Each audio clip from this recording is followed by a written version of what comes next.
Monsieur Lumumba.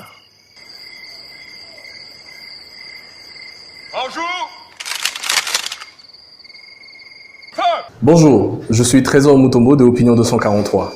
Aujourd'hui, nous allons faire une vidéo assez spéciale. Le récit qui va suivre ne s'est pas produit, ne se produira d'ailleurs pas, parce que nous allons entrer dans un monde imaginaire, dans la réalité alternative. Nous allons voir ce qui se serait passé si Patrice Emery Lumumba n'avait pas été rattrapé dans sa fuite vers Stanleyville et s'il n'avait pas été assassiné un certain 17 janvier 1961.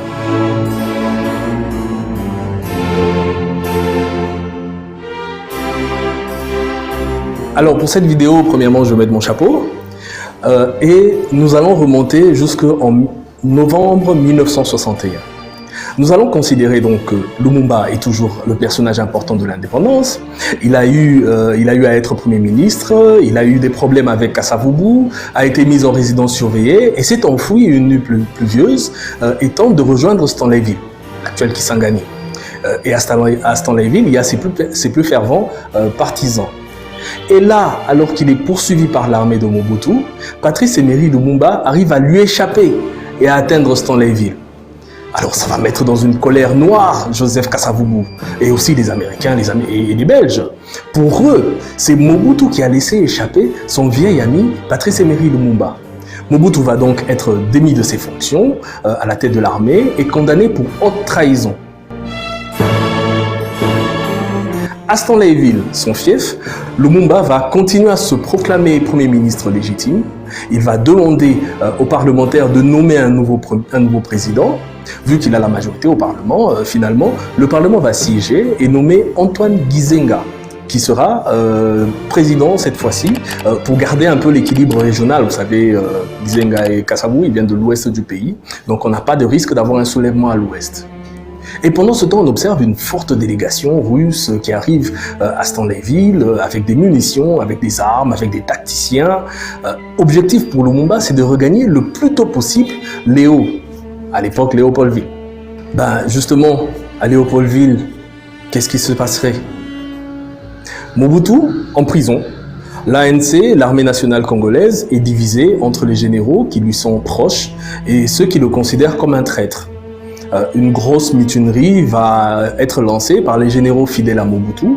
Ils seront tous arrêtés et exécutés sur la place Ponkabu, que tous on appelle Pongabi. Ceci aura pour effet d'affaiblir encore plus l'armée. Face à celle de Lumumba, l'armée congolaise, l'ANC ne va plus faire le poids. Après d'intenses combats, les généraux réunis au quartier général de Mbinza décident finalement de mettre fin définitivement au pouvoir de Kasavubu et de faire allégeance à Lumumba et Gizenga, qu'ils reconnaissent désormais comme les seuls dirigeants légitimes du Congo.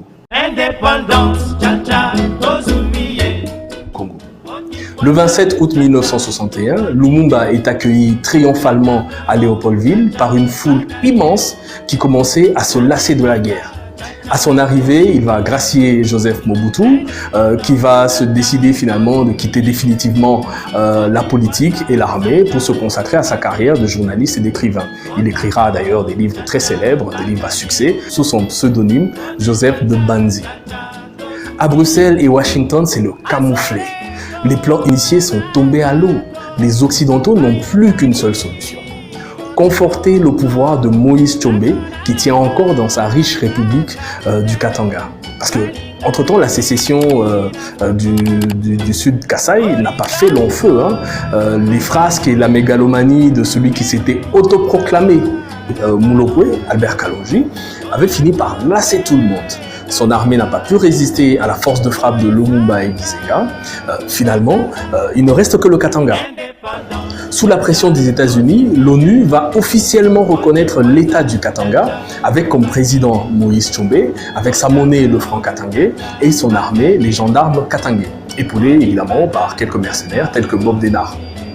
Le Congo est ainsi divisé en deux. La grande partie est devenue communiste et est dirigée par Lumumba et Gizenga, et l'État du Katanga, qui est capitaliste, dirigé par Tshombe et sa bande.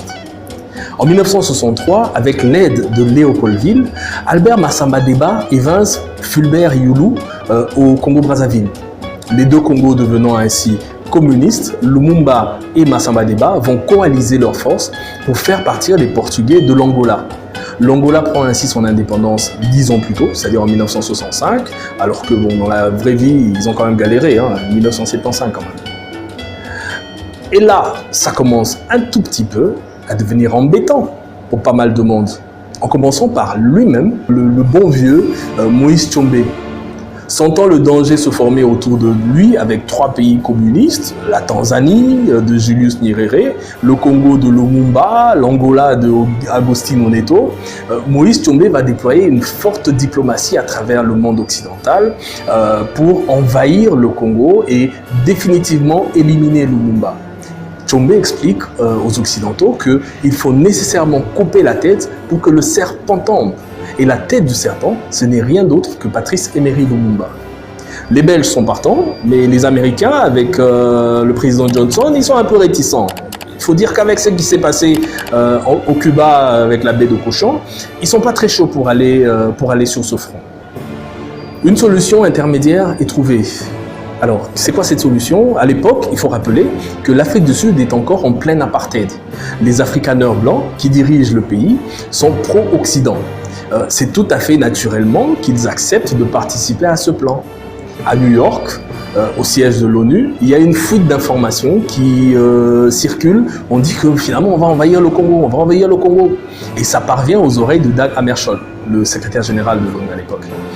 Et Dag Hammarskjöld n'est pas d'accord, il essaie de convaincre les Américains de renoncer à ce plan. Mais finalement, le 3 avril 1966, une division de la force de défense sud-africaine, appuyée par les gendarmes katangais et quelques mercenaires comme Jean Schramm, Bob Denard, envahissent le Congo à partir de l'enclave de Cabinda. L'attaque est sanglante. Très vite, les forces congolaises sentent qu'elles auront du pain sur la planche. Et finalement, elles font appel à l'aide militaire communiste. Et c'est Fidel Castro et Ernesto Che Guevara qui vont être les premiers à sauter dessus. Ils vont envoyer toutes leurs forces dans la bataille. Seulement 2 semaines après leur incursion, les forces sud-africaines battent en retraite. On appellera cette guerre la guerre de 14 jours. On enregistre d'énormes pertes dans le camp des gendarmes katangais et profitant de cette occasion, voyant son adversaire à terre, un des rivaux de Tshombe décide de lancer une dernière offensive et arrive à le faire partir en exil. Son nom, c'est Jason Sendwe. Jason Sendwe, en fait, c'est le leader des Balubakat, qui est une tribu qui avait décidé de ne pas se plier au dictat ou à la sécession katangaise faite par Moïse Tshombe, qui lui était d'une tribu rivale. Et donc Sendwe prend le pouvoir le 26 avril 1966. Il devient le nouvel homme fort du Katanga et décide de rapprocher les 2 Congos. Le 30 juin 1966, soit 6 ans après l'indépendance, le Congo est de nouveau réuni. Et tout le monde peut danser indépendance cha-cha-cha. 4 ans plus tard, des nouvelles élections législatives sont organisées, en 1970 donc, et vont conforter la majorité lumumbiste qui sera à nouveau élu comme Premier ministre. Et cette fois-ci, c'est Jason Sendwe, le tombeur de Tshombe, qui occupera le poste de président. Les 2 dirigeants ne vont pas échapper à la tentation d'imposer un régime dictatorial, comme ce fut le cas d'ailleurs dans tous les pays africains post-colonisation. Ils organisent et gagnent des élections toutes les 5 ans, et en Occident, chaque fois, on crie au bourrage des urnes, à la manipulation électorale, ainsi de suite. Mais de son côté, Lumumba répond que le Congo est un pays indépendant, il n'a de leçon de recevoir de personne, surtout pas de la Belgique. Non, plutôt la Belgique. Sur le plan économique, il n'y a pas eu d'aérianisation ni pillage, donc la situation est plutôt intéressante. Il y a eu néanmoins des nationalisations afin de rester dans la philosophie marxiste. Ayant été faites dans les normes, donc ces nationalisations se sont plutôt bien passées. L'État est aux commandes de tout. Sur le plan sécuritaire, le bloc communiste en Afrique est solidaire et repousse toutes les tentatives de rébellion et soulèvement des groupes aux idées capitalistes et démocratiques. Au niveau mondial, avec un bloc communiste constitué en Afrique, il y a quand même des petits changements. Le rapport de force pendant la guerre froide est un peu inversé. Mais bon, cela ne va pas suffire pour éviter l'effondrement du communisme européen, parce que les problèmes structurels, ça va continuer. À la chute du mur de Berlin, Lumumba a 65 ans. Il a toujours l'esprit vif, mais il n'a plus l'énergie de sa jeunesse. Ils sentent que le nouvel ordre mondial invite à plus de liberté. Il décide d'organiser des élections, cette fois-ci auxquelles lui-même ne va pas participer. Après 30 ans de règne, il cède le pouvoir à la jeune génération. Tout le monde pensait à sa fille Juliana Lumumba, mais finalement, parce qu'elle était très proche de son père, mais finalement on l'a jugée trop jeune. Patrice Emery Lumumba ira s'installer dans sa ferme de Boyoma, à Stanleyville, où il finira ses jours. Voilà, c'est tout pour cette projection de l'histoire alternative. Si jamais ce personnage clé avait continué à diriger notre pays. Évidemment, tout ce que je dis ici, c'est imaginaire, hein, mais si cette version du Congo te plaît, laisse-nous un commentaire, sinon raconte ta version de l'histoire. Et surtout, n'oublie pas de t'abonner à notre chaîne pour plus de vidéos. Merci et à la prochaine.